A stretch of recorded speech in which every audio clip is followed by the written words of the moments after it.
Hello and welcome to the next craft channel.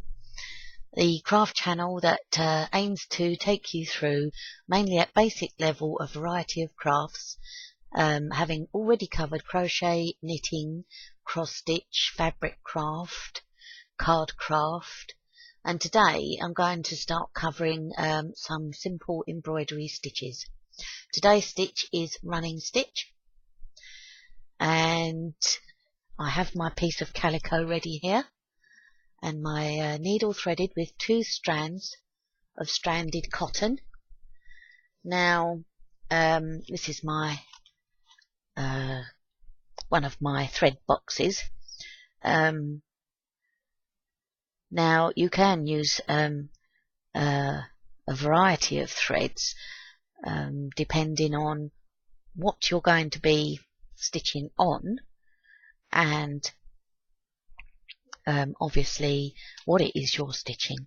Now I've just used some of this pink stranded cotton. I've got 2 strands of it and threaded my needle, and I will now show you how to do the running stitch. This is a stitch that is popular with quilters.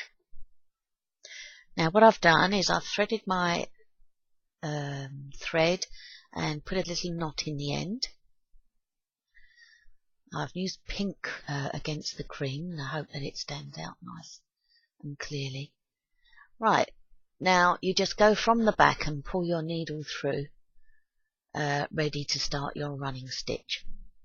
Now a running stitch is a broken line of what I call little dash stitches. So you've brought your thread through at the starting point, decide what size you want your stitch, and go back down the fabric, bringing the needle up a little way along, trying to keep the stitches evenly, down again, a little way along, up again,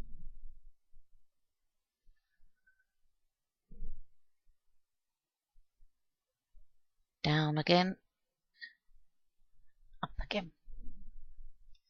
So you see you've got this broken line appearing where I've put the needle. Let's do a couple more. So down again, up again. Now where you can see the needle in between the breaks of the material, that is where your stitches will be. So now if I pull that needle through,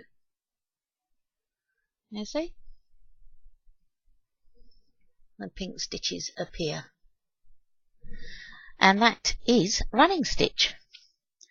You can, I haven't put a penned or penciled line on here to follow, so it's not going to be the straightest of lines. You can do, if you want, you can buy fabric pens that where the ink actually disappears after a while to draw straight lines, or any line that it is you wish to do a running stitch on. And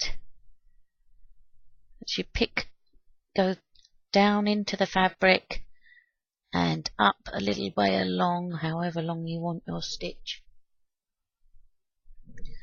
Once you've done that 4 times, I've just pulled my needle off,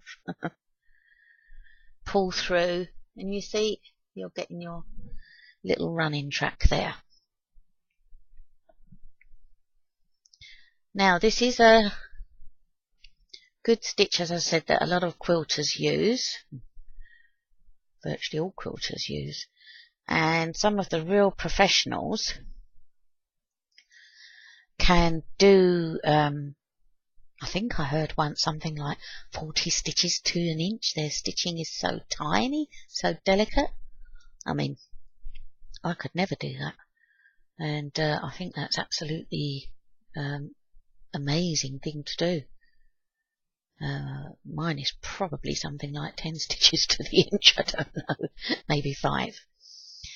There, I've threaded my stranded cotton again. Now there are other things you can do with the running stitch. Now I've tried to keep the stitches and the spaces even to show you in this demonstration. I will show you how to fasten off.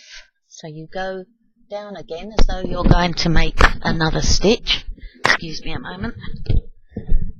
My headset fell off. And just take it through to the back. And to fasten off, you take it through a few of the stitches on the back. So first one way.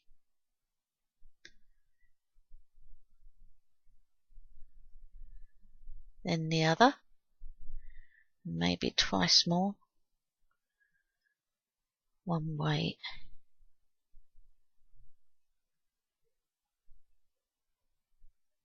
Then the other.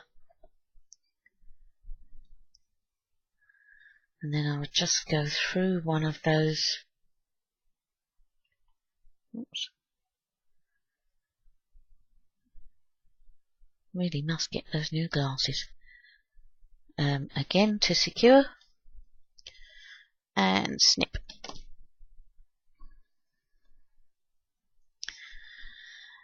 Now, if you want to make it a little more decorative, let's put another knot in this.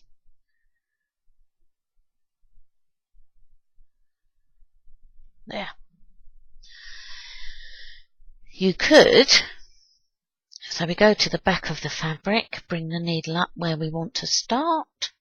Don't forget, wherever the point of your needle goes, if you're new to sewing, your thread will follow.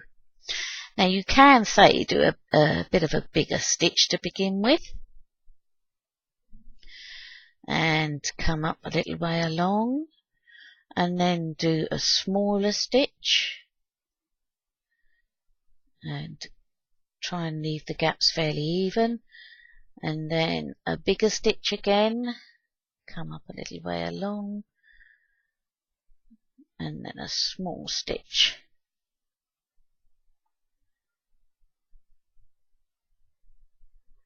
And pull through.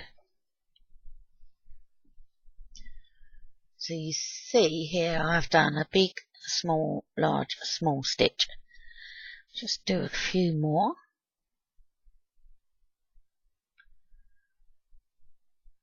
It doesn't have to be like all the big stitches have to be the same size. Just something similar will be fine. It's important really just to enjoy the stitching. And you don't actually have to pick up, do 4 or 5 running stitches at once. You can actually do one at a time if you like. So if I just show you there, you just pull through and then I'll do a large one. In, out a little way along, pull through. Now, so that is the way, a further way to make it decorative is to turn your work around, go through as though you were making a last small stitch on that first row, and come out underneath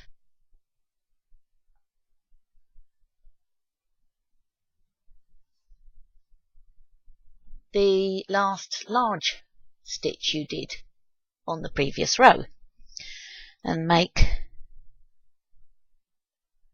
you might just take that a little bit further along.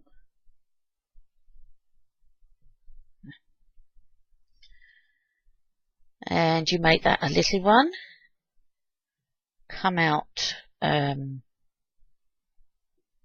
little way along, make the next one the big one, come out underneath the next large stitch on the previous row, or above it I should say, and make a little stitch, so needle into the fabric, out just before the next little stitch from the previous row,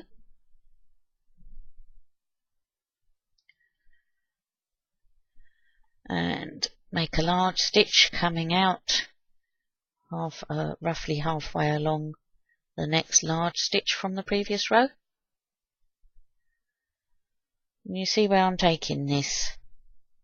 Where there's a large stitch on the previous row, you do a little one underneath, and where there's a small stitch on the previous row, you do a large stitch on the next row, creating a little pattern.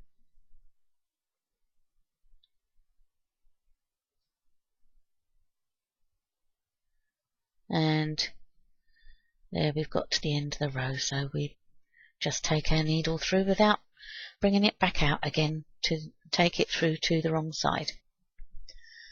So, can you see where I'm going with this?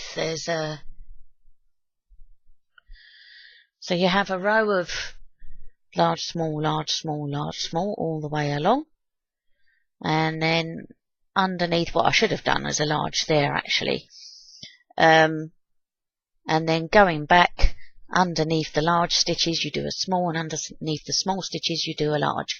And you could do that to fill a gap on a piece of embroidery. Just keep going backwards and forwards in that pattern, and it makes what could be, even though a very highly functional stitch, maybe seem a bit boring, then it can make that a little bit more interesting. Just going to finish off on the back.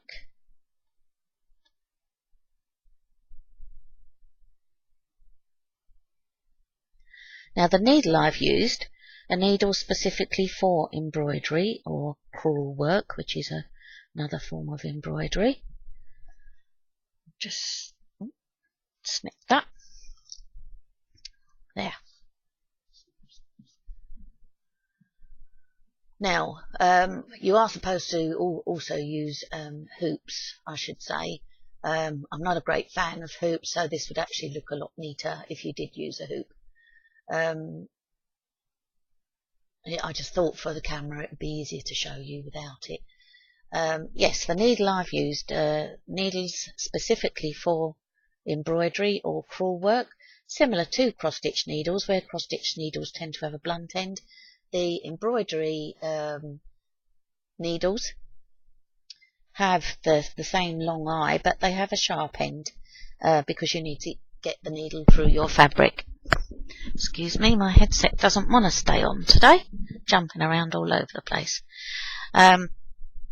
So yes, you can actually buy packs of embroidery needles in all different sizes. So, thank you for joining me on learning how to do running stitch today. If you've enjoyed this video, please consider subscribing, and you won't miss out on future videos. The next embroidery video coming up will be how to do backstitch. Thank you for joining me today, and hope to see you again soon. Bye for now.